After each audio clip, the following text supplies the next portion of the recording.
Students, मैं शिक्षा final Montessori inter college करपेड़ा का बारामती से। बच्चों, अभी तक हम कार्य पढ़ रहे थे और आज करेंगे गद्य जिसमें कन्हैयालाल मुंशी प्रभाकर जी का लेख है रॉबर्ट नर्सिंग होम में।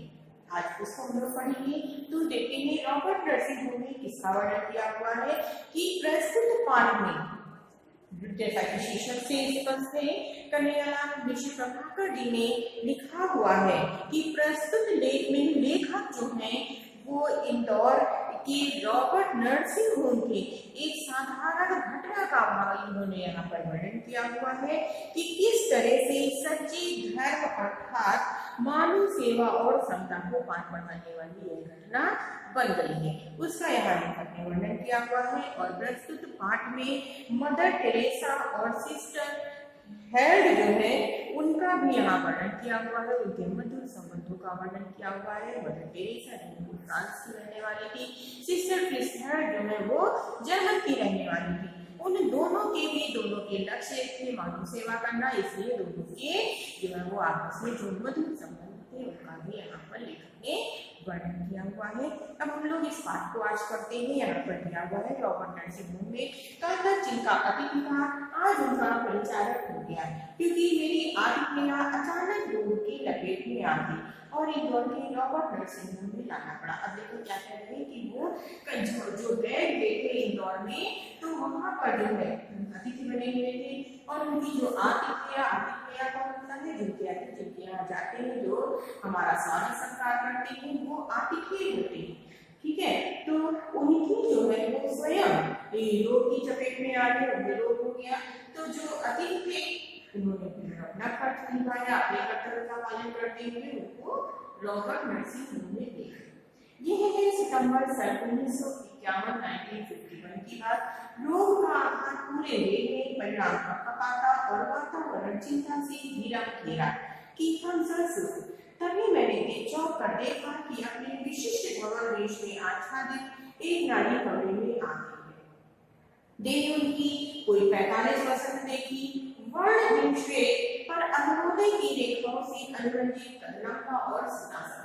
जब वहां पर लेखक ले गए और उन्होंने आतिथ्य को उन्होंने वहां उनको एडमिट कराया, तब उन्होंने देखा कि वहां पर कोई ऐसे स्त्री ने प्रवेश किया जिनकी देह कोई मतलब जो 45 वर्ष की थी, 45 वर्ष देखने का अर्थ है कि उन्होंने 45 वर्ष की थी और वर्णहीन श्वेत गोरे रंग की श्वेत दिखाई दे रही थी और बर्फहीन श्वेत बर्फ के समान गोरे वर्ण की थी और अरुणोदय की रेखाओं से रक्त की लालिमा उनके चेहरे पर स्पष्ट दिखाई दे रही थी। लंबे कत्ती सुता सदा सादा नाक के उनका जो बात था, उनके जो चेहरा और उनका दिल और उनका व्यवहार पूरा एक से अमृतमयी प्रतीत हो रहा था। लंबा मुंह अच्छा नहीं लगता, दीवार के पास लंबा मुंह है। आते ही उन्होंने कहा, भाषा सुथरी व उच्चारण साफ स्वर का आदेश।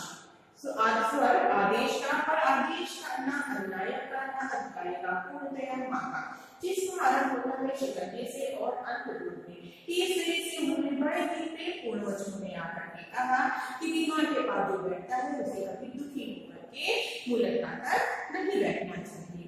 महान लिखी होम की अध्यक्षा मदर टेरेसा मातृभूमि फ्रांस और भूमि भारत की वो मदर टेरेसा थी जो दिल्ली के मातृभूमि फ्रांस की रहने वाली थी, वहां की जन्म लेने वाली थी और कर्म भूमि को भारत को बनाए हुए थी। भारत में अपना कर्म कर रही थी, लोगों की सेवा कर रही थी।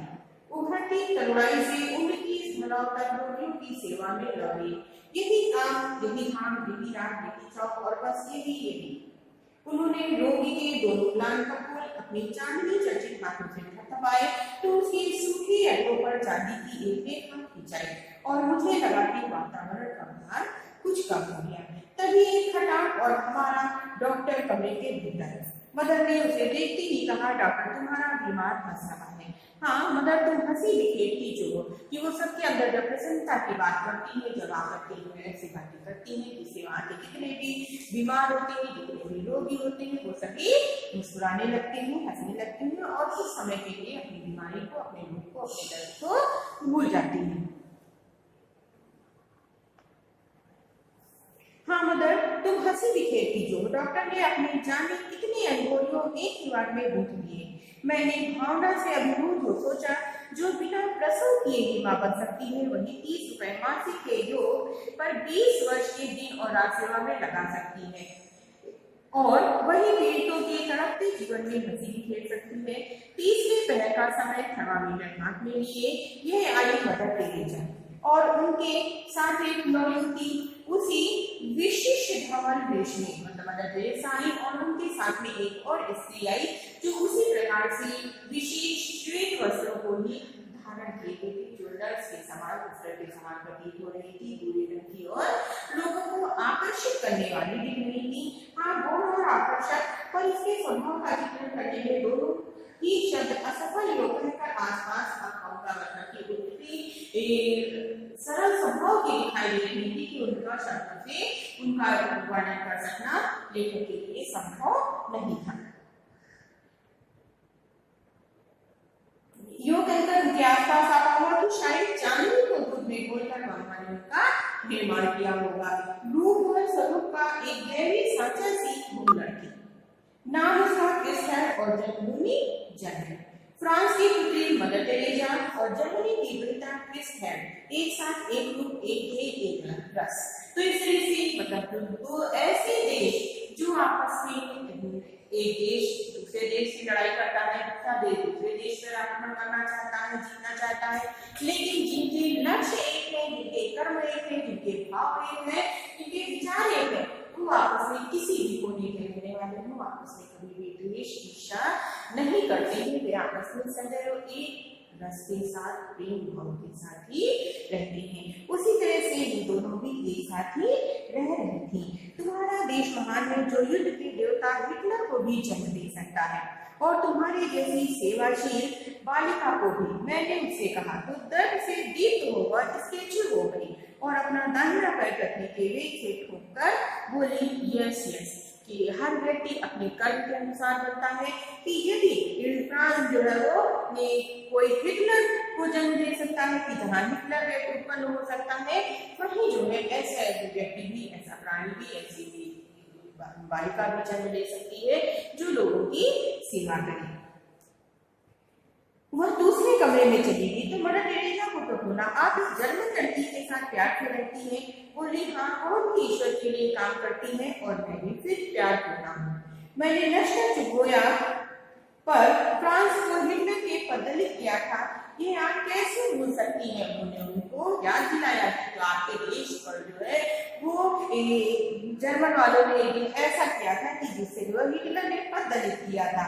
उन्होंने याद दिलाया कि आपके देश पर एक बार आक्रमण किया गया था और उसको बुरी तरह से पराजित कर दिया था।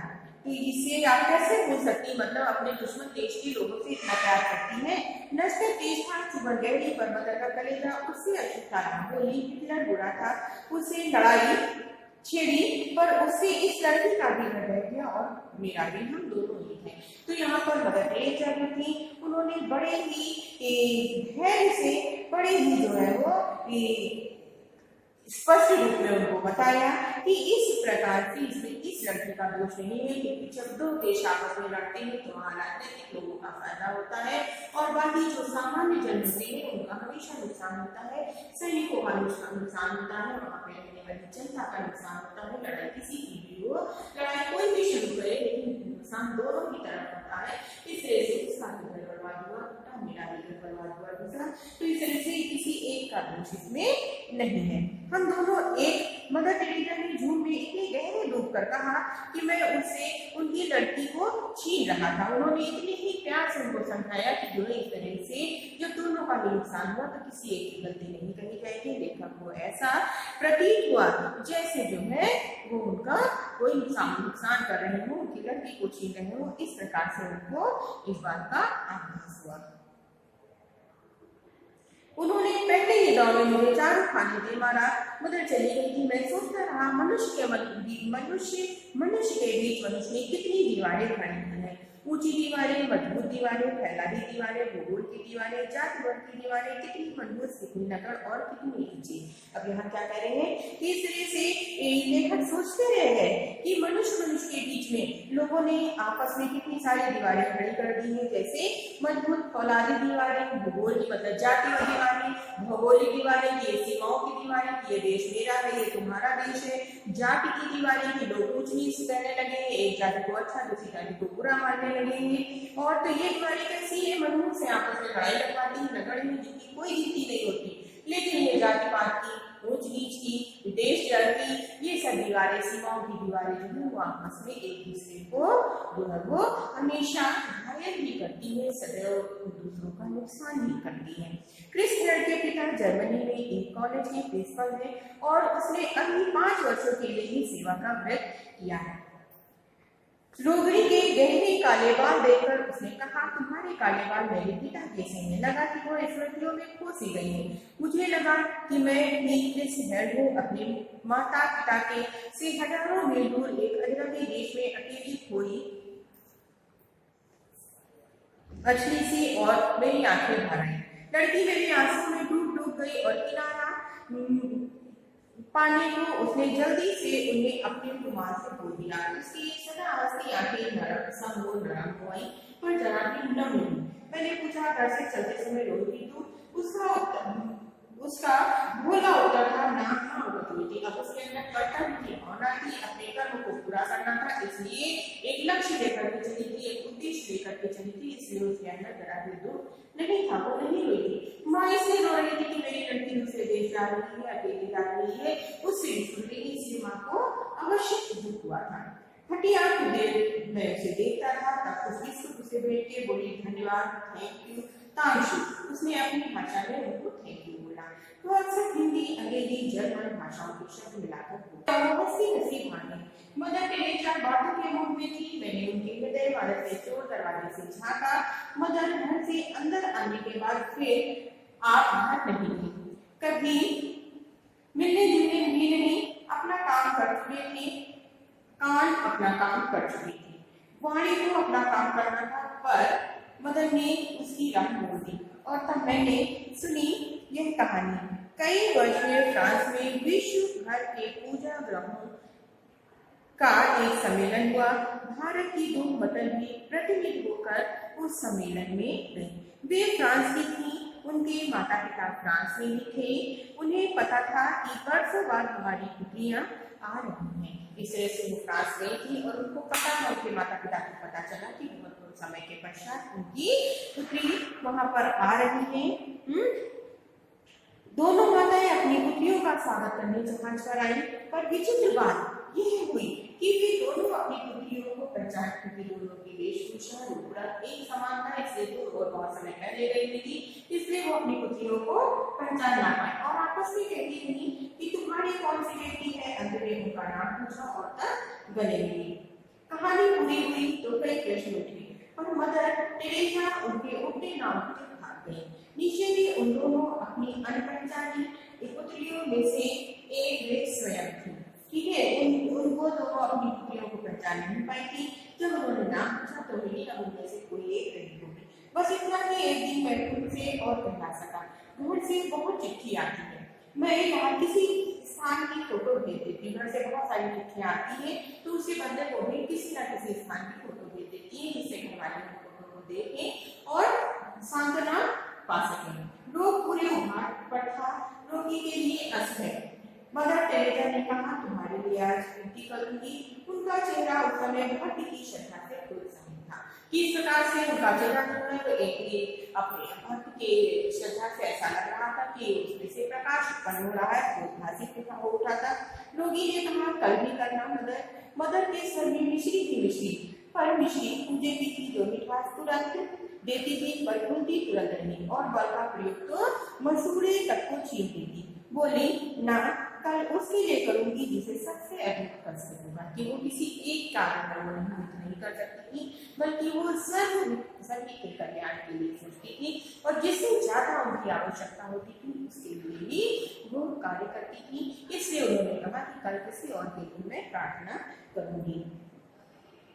जैसे 1000 वाट का बल्ब मेरी आंखों में पहुंच गया। तब लेखक को बड़ा ही आश्चर्य हुआ, उनको प्रकाश मिला और उन्हें ज्ञान प्राप्त हुआ कि वास्तव में ये बिजली की सहायता ही करती है। मैंने बहुतों को रूप से पाते देखा था, बहुतों को धन से और गुणों से भी बहुतों को पाते देखा था, पर मानवता के आंगन में समर्पण और प्राप्ति का यह अद्भुत सौम्य स्वरूप आज अपनी ही आंखों देखा कि कोई अपनी पीड़ा से किसी को पाए और किसी का उत्सर्ग सदा किसी की पीड़ा के लिए भी सुरक्षित रहे। आज मैंने पहली बार ऐसा देखा कि कोई सभी अपने अपने दुख में तो सभी दुखी होते हैं, लेकिन किसी दूसरे के दुख में दुखी होकर के उसके सुख के लिए प्रार्थना करना ये बहुत कम लोगों के लिए होता है और मदर तेरेसा ऐसा करती है। ऊपर के बरामदे में खड़े खड़े मैंने एक जादू की गुड़िया देखी, जीती जाती जागती जीती जाती जाती की गुड़िया।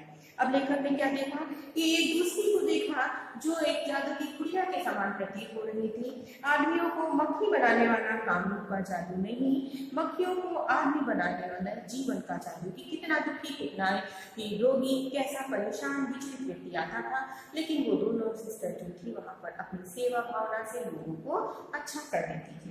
उनकी सबसे बढ़िया मदर मार्गरेट कद इतना नाटा कि उन्हें गुड़िया कहा जा सके, पर उनकी चाल में गजब की चुस्ती, कदम में फुर्ती और व्यवहार में मस्ती हस्ती उनकी योग की मोतियों की बोरी खुल पड़ी। अब वहाँ पर तीसरी जो सिस्टर का यहाँ पर लेखक ने वर्णन किया है, मदर मार्गरेट, वो भी इसी तरह से थी कि वो भी लोगों की सेवा करती थी और बहुत लंबा कदम नहीं था, नाटाकर था, जो गुड़िया के समान कहा जा सकता था, लेकिन एज उनकी ज्यादा थी, एज थी, बुरी थी, वृद्ध थी, पर उनकी चाल में गजब की चुस्ती थी, कभी भी थकती नहीं थी और कदम में फुर्ती रहती थी, बड़ी ही फुर्ती से चलती थी। भारत में 40 वर्षों से सेवा में रस ली जैसे और कुछ उन्हें जीवन में अब जानना भी तो नहीं। ऑपरेशन के लिए एक रोगी आया, ऐश आराम में पला जीवन, कहने की बेचारे को आदत, सहने का उसे क्या पता, पर कष्ट क्या पाती की क्षमता देखकर आता है। मदर मर जाऊंगा, उसने विवल होकर कहा। वातावरण चित्कार की विवलता से भर गया, पर बूढ़ी मदर की हंसी के दीपक में अब झपकी तक नहीं खाई। बोली, कुछ नहीं, आज है एवरीथिंग, कल समथिंग, आज है एवरीथिंग, कुछ है, और कल सब कुछ ठीक हो जाएगा, ठीक रहेगा, और बस नथिंग, इसके बाद कुछ भी नहीं। और वे जोर से खिलकर हंसी कि आसपास कोई होता तो झूठ जाता, मतलब वो दूसरा व्यक्ति था, लेकिन उनको जरा भी वो विचलित नहीं हुए उनके दुख को देख करके और उनको सांत्वना बनाने का प्रयास किया। एक रोगी उन्होंने देखा, चिंता के गर्भ से उठ उभरती रोगड़ी जोर से चुटकियां बजाकर वे खिलकी, जी उठी, यह है उनका जीव की जूठी। किसी को देख करके जो उनका प्रसन्न हुई, क्योंकि वो स्त्री जो है वो अच्छे से उठकर बैठ गई थी। यह अनुभव कितना चमत्कारी है कि जो यहाँ जो जितनी अधिक दूरी है वह उतनी ही अधिक उत्फुल्ल मुस्कान रही है। एक किस दीपक की ज्योति है, जागरूक जीवन की, लक्ष्यदर्शी जीवन की, सेवानिरत जीवन की, अपने विश्वासों के साथ एकाग्र जीवन की। भाषा के भेद रहेंगे, पर जो यह ज्योत की सर्वोत्तम ज्योत है कि आपसी भेदभाव सदैव रहेंगे, भाषाओं के भेद रहेंगे, आपसी जातिगत भेद रहेंगे, दीवारों के भेद रहेंगे, जैसा कि अभी पहले बता चुके हैं, लेकिन उसके बाद भी लोगों के अंदर जो कल्याण की भावना, सेवा की भावना है, वह ज्योत सदैव चलती रहेगी।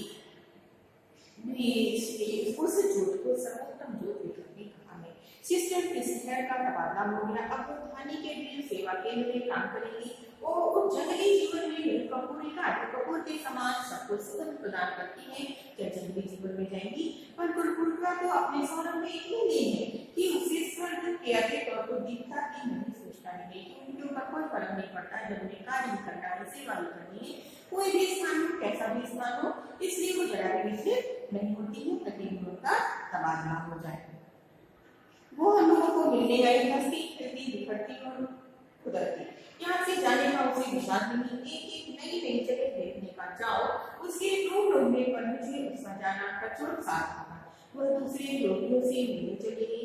इधर उधर जाते जाते 2-3 बार कमरे के बाहर से निकली, पर फिर एक बार भी उसने इधर झाँका नहीं झाँका। मैंने अपने से कहा, कोई लाभ लीजिए, उसे किसी में नहीं उलझना है, क्योंकि उन पर कोई फर्क नहीं, क्योंकि यहाँ उनकी आवश्यकता नहीं थी, उनका तबादला हो गया था और यहाँ उन्हें ऐसा नहीं लगा कि सेवा करने वाले लोगों की कमी है, इसलिए वो ऐसी जगह जाना चाहती थी जहाँ सेवा करने वाले लोगों की कमी थी। इसलिए उन्हें कोई भी दुख नहीं हुआ। इधर उधर आते जाते हम 2-3 बार कमरे के बाहर से निकली, पर फिर एक बार भी उसने उधर नहीं झाँका। मैंने अपने से कहा, कोई ना तुझे उसे किसी ने तो नहीं बुलाना है। और तब से सच सच यह है कि सिस्टर मदर वर्ग का निसंदेह का जीवन पूरी तरह मेरे मानस चक्षुओं में समा गया। तब जो है वो लेखक के मानस चक्षुओं में मस्तिष्क रूपी आंखों में नेत्रों बात समझ में आ गई कि जो मदर वर्ग है, वो सिस्टर वर्ग है, जो लोगों की सेवा का व्रत लेते हैं, व्रत करते हैं, वो कहीं भी निर्लिप्त नहीं होते हैं। बिना इस कहीं भी निर्लिप्त हुए और इस प्रकार से बिना कहीं भी जो है वो लालच किए हुए निर्द्वंद भाव से बिना किसी तनाव के जो है पूरी तरह से वो वहाँ पर कार्य करते हैं। और मैं आप अपनी आप ही मैंने आप या कहा सिस्टर प्लीज हेल्प, हम भारतवासी गीता को कंठ में रखकर ढूंढेंगे पर तुम उसे जीवन में ले लटाएंगे।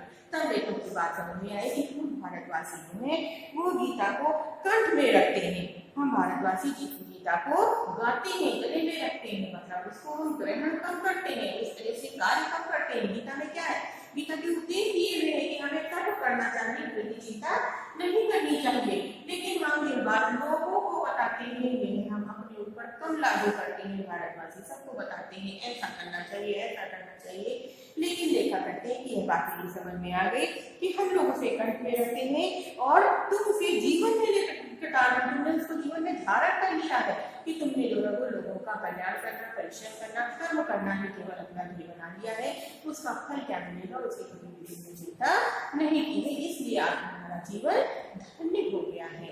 ठीक है बच्चों, तो इस तरह से यहाँ पर लेसन कंप्लीट हुआ। इसकी एक्सरसाइज, इसके जो क्वेश्चन जैसे एग्जाम में आते हैं यहाँ दिए हुए भी है वो हम आपको कराएंगे। ठीक है, थैंक यू बच्चों।